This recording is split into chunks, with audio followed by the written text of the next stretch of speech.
I'm happy. We're the best cast here. Good.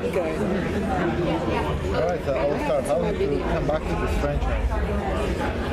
It was really a great surprise to get the Audible deal. That sounds douchey. I don't know what other word to use. 2 hours sleep. Contract. Opportunity. That's even better. You're right. Yes. The opportunity was so great after not being Earping with them for a while, and it wasn't just that we got to do this, it's that we got to do it together in the same room. And so it just really felt like coming home. It was incredible. I want to know how you approach Wynonna differently doing Audible versus on camera. It's I don't know. I don't have an answer yet. Okay. It went by so fast. But I will say that just using my voice felt very different and challenging because I couldn't rely on like the facial expressions. So then I remember they were like, say it like Wynonna would say it if she was, really intimidating. And I'm like, that's what I thought I did. But like when you have your gun, I can say anything and it's intimidating. So it was a real challenge to find her without the visual things that make her Wynonna. Were you all able to record together or did you have to record separately? So Tim and I recorded together, and then I didn't get to record with Dom or Kat, so next time. We would like to, it was just a schedule thing, but that was the goal, and it would have been amazing. We did, though, get other actors that I didn't really know, so that was a fresh voice in the room, and they would read like the other voices, Waverly's voice, say. Pardon me. And so that was a fun experiment to see how Wynonna would react to this person that I've never met before. Oops, spoiler, not well. She had sass. How many episodes will it be for the Audible? I think it's 6. 6, and then will you just continue on to the next chapter? I'm hoping. So I think now we go. Do you want more? Yeah. And if they say yes, then we do more. I don't think anybody would say no. Yeah. In the cast would say no. Okay. More. You're not over it. No, it was because of the challenge. I was like, is this making me a better actor? Because I was like, the things that I rely on aren't necessarily internal all the time. Yeah. And that's fine because it's a visual medium, but when you're in a new medium, you really have to reconsider how you approach a character.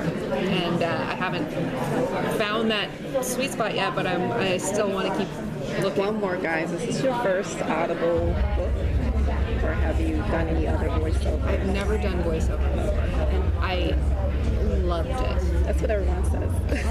It was, but also credit goes to Casey Leyland, our director, who totally immersed himself in the Wynonna world, had watched all of the Wynonna, and just knew it better than we did, so that when he would give us a no, we were like, oh, excuse, you know what you're talking about, I should listen. So, it's just an incredible experience. What did being in the Audible series allow you to do that you weren't able to do, with the original series, like with your character? I think it's funny because I think about a lot like comic book writing, which they're very similar in the sense that you can do anything. There's no limitation. Nobody can be like, we don't have the budget. It's whatever you can do with your pen or whatever you can do with your voice and the sounds is what you're doing. And so that's like the creative freedom is incredible. So I think it just allowed us to explore places and situate. Like one of the episodes is on an airplane. There's no way. Like it's such a fun episode. So we got to, did we end up having a Mile High Fly Club in the airplane? I can't remember. But either way, we got the opportunity to try to have sex in an airplane, which we wouldn't have had in television and film. It's my son. Yeah. He didn't do that. I'm curious, how much easier is to make a voice for this character, knowing that people watch the show, so they know your character and they can put some emotions on your voice in their heads, knowing how you will react, how your face will look like when you say something or do something. Yeah, well, the great gift of audio is that you're not showing people anything. It's like listening to a song, and you know when you listen to a song and then you watch the music video and you're like, that's not what I pictured. But people can picture whatever they want. Whatever this airplane looks like is what you've made it. And so I think that's the great thing about audio is the freedom it gives us as storytellers to create environments, but also the freedom it gives to the listeners to create it as well. Of course, but because it's on a show, people have more with imagination. They don't have to imagine your character. They know how you look like in the show. Sure. So it's easier for them to imagine what your guys talking about, what's the action and everything. Yeah. I mean, it's a twofer. I mean, it's because there are new elements to the show. There are new characters, or to the audio series. So there's a lot that people can obviously, and a lot of people will come to it not having seen the show. So I think that'll be interesting too to hear from people who have never seen our characters. Don't kill me. I just discovered this. Great. I'm watching everything and I don't care when you got here. Just get here. Yeah, that's great. Why do you think Wynonna Earp works so well across all these mediums? It's on TV, it's a comic book, it's audio.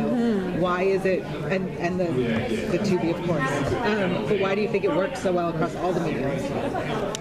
I just think we have such a magic seed. I think we have such a great combination of writers now, including Tim Rozon, who wrote one of the episodes, who co-wrote one of the episodes with Brendan York, but we have all these people who love each other, and we all love the story, and the story seems to love us, and so I think when you have that magic, it kind of transcends, like you can play with it anywhere, and especially with a limitless imagination, which is Emily Andress. It seems like she says she's out of ideas, and she's not. Did you listen to any other like audio dramas to like sort of prepare to like learn how to do the voice in this kind of thing? I hadn't, not in order to prepare, but I had listened to, I think it was called The Whale, a few years ago, and it was something about sleep and in the dream, something. But I just remember that was the first ever fiction that I listened to that wasn't just like a podcast or the news or something. And it was really interesting as an actor to listen to people. How do you, that sounds tiring, like how do you emote with nothing? Like, thank God we had each other in the room, but if I had to do a scene... Will it help to put your outfit on? Or help to put your outfit on, or pick up the gun, or just be like, I'm gonna kill you, and you're just like, I swear. And so I remember listening to that and being like, that must be hard. And being more aware of the schmack, we call it schmacting, actors call it schmacting, when you just kind of phone it in. And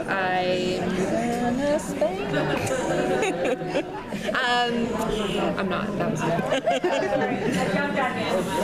so you can hear it because you don't have the other things to lean on. It really is. And then I did find doing it that was really difficult as an actor to do it.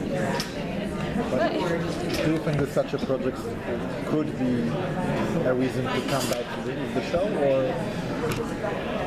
Like, could this inspire the show? Yeah. I don't see why not. I think any interest that people show in a property, no matter how much, especially when time has gone by. Are you doing the audible and the Tubi together? So we had done the we had done the Audible, and Then I was gonna say, because I know I'm watching that. And Yeah. It's a whole different. yeah, so they're separate. Okay, I'm like. But doing that. but to your point, I do think that everything feeds. So the success of the Tubi could help more Audible. Right. The success of the, like It's different stories. and they're different stories. Okay. What do you think is the correct viewing order and listening order? Oh, jeez. Well, as a purist, I would start with the series. I do think because we found it, in a series, you really have to give the first season to find what you're doing. So I would start there, and then and then maybe Audible, and then I would do series, Audible, Tubi, and then more Audible. Is there anything that fans can be able to maybe take away after listening to the Audible series, like any drawbacks from from the original series that they can maybe look forward to? Can you repeat that, because look, I'm seeing. I mean, Easter eggs. Yeah, like any that what Easter you- eggs. Yeah. Any Easter eggs? I'm sure there are. So, full disclosure, it just came out, the Audible series, and I'm shooting a series right now, and so I haven't had the chance to listen to it. So I don't remember. I do know that there are throwbacks and Easter eggs. I can't remember what they are, but I know that they're always intertwined. There's always something for the fans who have stuck with us. Emily's always thinking of them. All right. Thank you.